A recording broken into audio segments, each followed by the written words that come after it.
بسم اللہ الرحمن الرحیم۔ السلام علیکم ورحمۃ اللہ وبرکاتہ۔ عابد راجہ چینل کی طرف سے آج میں اپنے دوستوں کو رسول اللہ صلی اللہ علیہ وآلہ وسلم کا ایک فرمان بتاؤں گا۔ کون سے 5 جانور ایسے ہیں جنہیں قتل کرنے پر کوئی گناہ نہیں ہے؟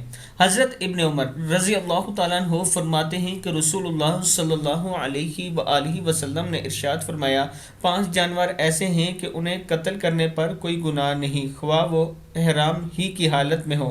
نمبر 1 چیل، نمبر 2 چوہا، نمبر 3 کاٹنے والا کتا، نمبر 4 بچھو اور 5 کوہ۔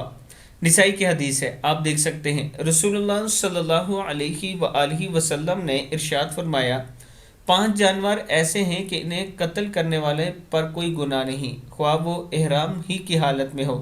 چیل، چوہا، کاٹنے والا کتا اور بچھو اور کوہ۔ میں اپنے دوستوں سے گزارش کروں گا کہ اس ویڈیو کو آپ دوستوں نے آگے ضرور شیئر کرنا ہے۔ السلام علیکم ورحمۃ اللہ وبرکاتہ۔